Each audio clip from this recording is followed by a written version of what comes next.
Fala galera, tudo tranquilo? Mais uma aulinha para vocês. Hoje a gente vai falar de isomeria plana, galera. Mas eu vou ficar principalmente ligado aqui nas questões da UERJ, tá? Menos de um mês aí para a provinha, então eu vou dar uma intensificada aí nas questões da UERJ precisando de qualificação. Então vocês vão ver que não são questões muito específicas, muito aprofundadas não, tá?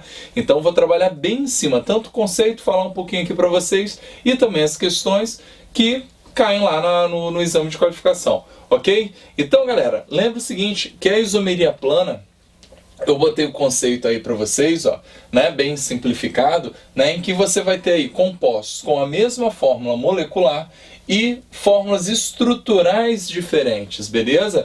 Então, por isso que a gente chama a isomeria plana também de isomeria constitucional, ok? Que está relacionada à Constituição, que, né, ao composto, de fato, que vai ser diferente do outro, mas com a mesma fórmula molecular. Quer que eu prove para vocês? Vamos ver aqui, iniciando a isomeria de função, em que você tem, repara só, 1, 2, 3, 4 carbonos, ok? H, 3, 5, 7, 8 e 1 oxigênio, ok?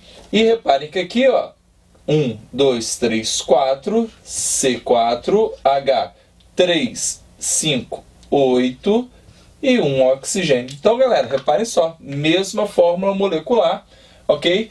Porém, a estrutural, aqui a gente tem um aldeído e aqui a gente tem uma cetona. Então, são isômeros de função. Mesma fórmula molecular, mas funções diferentes. Beleza, galera? Então, eu já botei aqui os principais e mais famosos pares que tem de isômeros de função. Como eu disse, aldeído e cetona.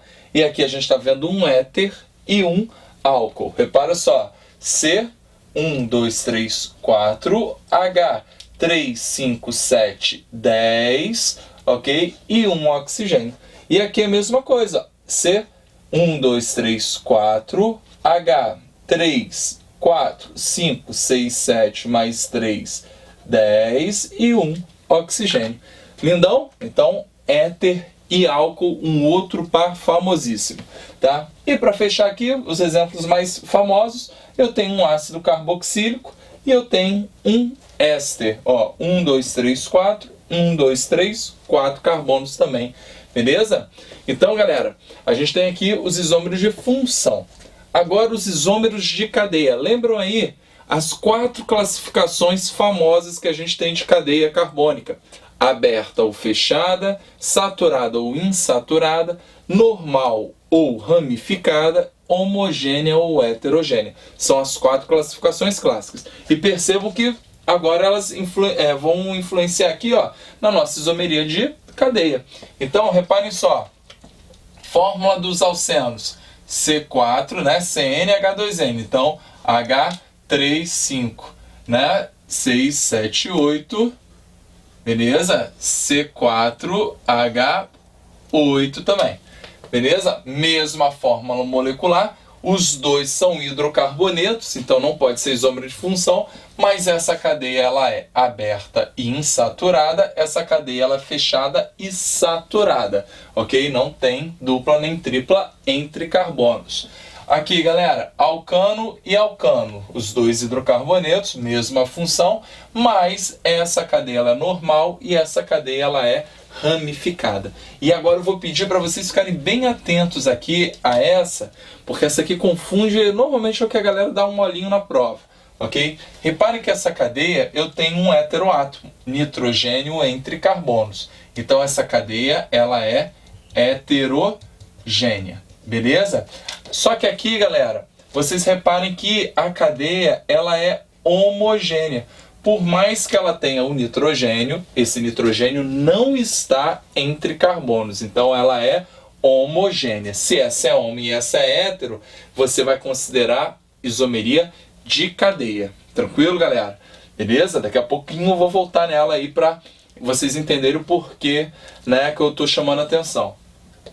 Isomeria de posição, o que acontece? A galera pode ter diferentes posições de uma insaturação, repare que é a mesma fórmula, C4, né, H8, C4H8, entre o carbono 1 e 2, entre o carbono 2 e 3, a insaturação. Então, variou a posição da insaturação, coloca aqui como isômero de posição.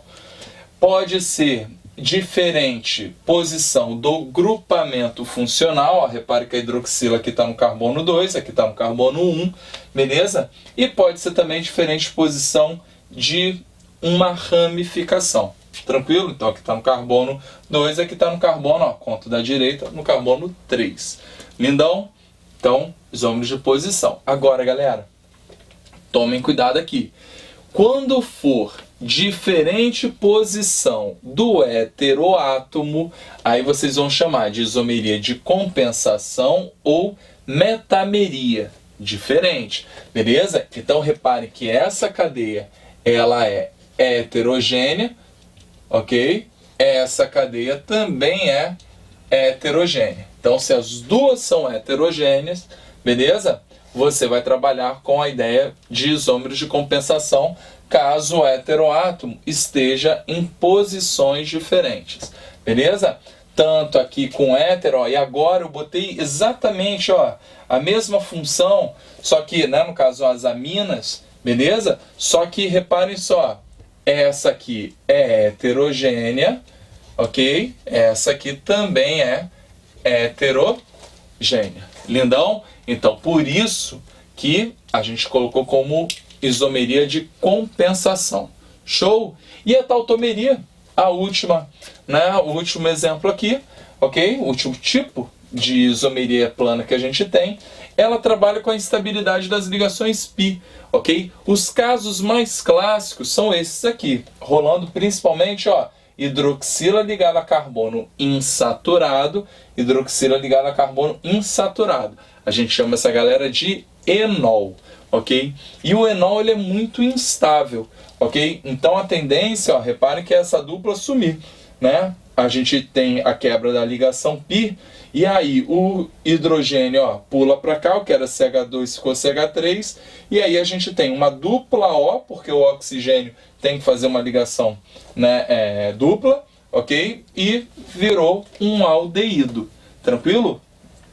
E com esse enol aqui, ó, no caso com o carboninho, onde a insaturação aqui está no carbono secundário, o que acontece? A gente acaba formando uma cetona, beleza? Então aqui sempre trabalhando na instabilidade dos compostos. Tranquilo, gente? Então agora a gente vai partir para os exercícios da UERJ, beleza? Para vocês aí já fazerem o estudo, exame de qualificação chegando aí, molinho para a gente arrancar esse conceito aí, beleza? Então vamos lá. Galera, então agora a gente vai partir para as questões, ok? Então repare o seguinte, na primeira questão, o UERJ de 2014, ele diz o seguinte, que em uma das etapas do ciclo de Krebs, a enzima aconitase catalisa a isomerização de citrato em isocitrato, de acordo com a seguinte equação química. Então ele botou aí a equação química bonitona, e ele diz o seguinte, que a isomeria plana que ocorre entre o citrato e o isocitrato é denominado de... Então, galera, bem molinho, vamos lá. Bate o olho aí no composto, a gente vê a variação exatamente de quem, ó? Da posição da hidroxila, ok? Então, tá nesse carboninho aqui do meio e agora nesse carbono da extremidade. Então, a isomeria é de posição, letra C. Na segunda questão, o UERJ 2013, ele diz que aminofenóis são compostos formados pela substituição de um ou mais átomos de hidrogênio ligado ao carbono do fenol por grupamentos NH2. Com a substituição de apenas um átomo de hidrogênio, são formados 3 aminofenóis distintos, ok? As fórmulas estruturais desses compostos estão representados em... Então, galera, eu botei aqui 3 fenóis para vocês, ok? E lembrando que com aromático que tem 2 radicais, a gente tem a variação da posição, ok? Contando aqui, ó, sempre do central, né, o carbono 1, lembra que a gente pode ter, ó, o segundo carbono, o terceiro carbono e o quarto carbono. Lembrando que aqui, ó, se eu for para a esquerda, né, a gente tem as mesmas posições, 2 e 3, beleza? Então, como eu estou trabalhando somente com uma substituição, o que eu vou fazer? Eu vou jogar um grupamento amino no carbono 2, ok?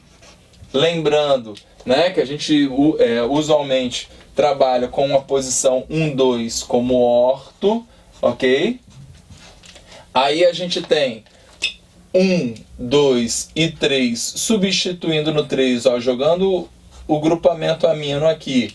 A gente tem a posição meta, beleza? E a gente tem também, né, a possibilidade, ó, de substituir lá no carbono 4. Vou botar aqui, já que a questão está pedindo grupamento amino, ok? Então essas são as 3 posições possíveis. Se eu pegasse o amino e jogasse para lá, formaria o mesmo composto. E se eu pegasse aqui da posição 2 e jogasse para lá, também formaria o mesmo composto, ok? Então a opção que me dá 3 aminofenóis, ok? Distintos é lá na letra, vamos ver aqui, bonitinho, ok? Na letra orto, meta e para na letra D. Beleza? Molinho pra gente. Vamos lá para a questão 3, que diz o seguinte: no UERJ 2010, o ácido cianúrico é um agente estabilizante do cloro usado como desinfetante no tratamento de águas. Esse ácido pode ser representado pelas 2 fórmulas estruturais a seguir. Então ele deu aí, bonitão, os compostos. Em relação à isomeria, essas 2 estruturas representam compostos classificados como... Então, galera, repare o seguinte, tá caindo naquele papo que a gente falou da instabilidade das ligações π. Repara que nesse cara aqui, ó, a gente tem as ligações, beleza? E aqui no central não. E a gente acabou, ó, jogando essas ligações, né, duplas aqui para o oxigênio. Algo muito semelhante que a gente viu com o enol, né, na explicação anterior, beleza? Então, galera, nesse caso aí, a gente só pode estar pensando em qual tipo de isomeria, né? Tautomeria, beleza? Então, uma isomeria plana aí, ele botou outras denominações aí, né, pensando muito na espacial, coisa que a gente vai falar mais pra frente, não me interessa agora, só na próxima aula. Tranquilo, gente?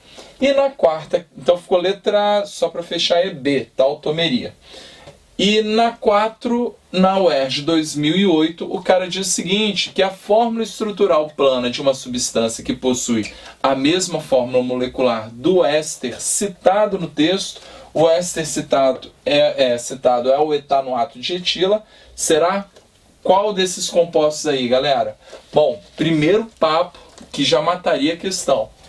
Se é um etanoato de etila, isso é nomenclatura de éster. E para ser éster, a gente tem que ter um radical, C dupla O radical. Então, com essa ideia, eu mataria a questão. Por quê? Eu preciso de 2 oxigênios para ser isômero, ok?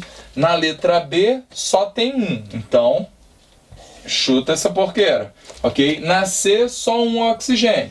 Chuta essa porqueira. E D, que é um álcool, ok? Também não poderia ser isômero. Então, o único isômero que pode ser é, de fato, o ácido, ok? 1, 2, 3, 4, butanóico. Beleza? Então, galera, etanoato de etila, só para lembrar, ó, o que termina com ato é o radical derivado do ácido. Então, é um ácido que tinha 2, ok, carbonos. E é de etila, ó, o outro radical também com 2 carboninhos. Maravilha? Então, show de bola. Vamos lá para questão 5. Então, na questão 5, galera, na UERJ 2004, ele diz o seguinte, ó, a fórmula a seguir representa um composto responsável pelo fenômeno da visão nos seres humanos, pois o impulso nervoso que estimula a formação da imagem no cérebro ocorre quando há interconversão entre isômeros desse composto. Então, ele deu aí o composto bonitão para vocês e diz o seguinte, que um isômero de função deste composto pertence à função denominada...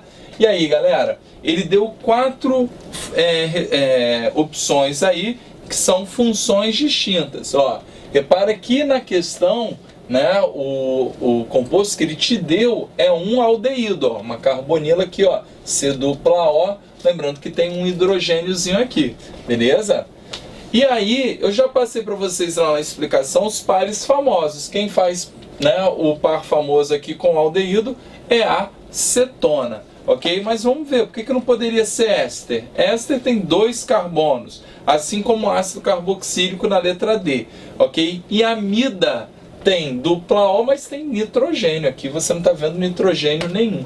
Então a 5 só pode ser a letra C, cetona, ok? E na última questão da nossa listinha aí de 6 exercícios, da UERJ de 2000, o cara disse que a gasolina é uma mistura de hidrocarbonetos diversos que apresenta, dentre outros, os seguintes componentes. Então ele te deu aí 3 compostos e quer saber os pares de componentes 1 e 2 e 1 e 3 apresentam isomeria plana, respectivamente, do tipo... Então, galera, qual é o papo? Vamos ver aqui o que está rolando entre esses compostos. Né? Repara que todos possuem 1, 2, 3, 4, 5, 6, 7, 8. 1, 2, 3, 4, 5, 6, 7, 8. 1, 2, 3, 4, 5, 6, 7, 8 carbonos. Né? Só tem ligações do tipo sigma, né? Não tem nenhuma ligação pi. Então, são isômeros. Maravilha. Só que qual é a diferença que a gente pode notar de cara nesses compostos aqui? No primeiro, repara o seguinte: cadeia principal, maior sequência linear de carbonos, tá aqui bonitão, ok? E repare que eu tenho 1, 2, 3 ramificações, ok? No segundo composto, eu tenho cadeia principal, ok? E novamente, 1, 2, 3 ramificações. Molinho? E no último, a gente tem cadeia principal, ok? E apenas 2 ramificações. Show? Então, galera, se entre 1 e 2 a ideia aqui é exatamente a mesma em termos de número de ramificações, ok? Você não pode ter isomeria de cadeia. Mas, vamos ver onde que estão as ramificações, Conto da esquerda, porque eles estão mais próximos aqui da esquerda. 1, 2, 3, 4, 5 carbonos, ok? Então eu tenho 2 ramificações no 2 e uma no 3. E aqui também conto da esquerda, 1, 2, 3, 4, 5, porque eu tenho mais ramificações aqui próximo, né, da extremidade da esquerdinha aqui, beleza? Só que você tem 2 no carbono 2 e 1 no carbono 4. Então entre 1 e 2 é uma isomeria de posição. Então a gente já cortaria A e B, ok? Agora, galera, entre 1 e 3, qual é a diferença que a gente tem? O número de ramificações. Repare que eu tenho 3 ramificações, aqui eu tenho 2 ramificações, ok? A outra ramificaçãozinha foi lá para o extremo, deixou de ser uma ramificação. Então, você está variando o número de ramificações, é isômero de cadeia. Então, ficou C. Show de bola, galera? Espero ter ajudado aí. Foram 6 questões de isomeria plana. Vou fazer isomeria geométrica e ótica, ok? Em breve. Então fiquem ligados aí. Se inscrevam, né? Que vocês aí vão recebendo, né, as notícias com os vídeos. Vou tentar dar uma intensificada agora antes da prova da UERJ, para vocês conseguirem aí o conceito A maravilhoso de vocês. Beleza, galera? Tá? E em breve a gente já vou começar a lançar questões discursivas, beleza? Porque a gente já tá com um projetinho agendado aí de discursiva, novidade esse ano, né? O corte ano passado na UERJ foi um absurdo de alto, beleza? A gente vai fazer um projeto com 20 semanas de aulas discursivas, biologia, química e uma redação, galera, também pro estilo da UERJ. Lembra que redação UERJ totalmente diferente de redação Enem. Então não fique esperando aí não. Vem pro Gen.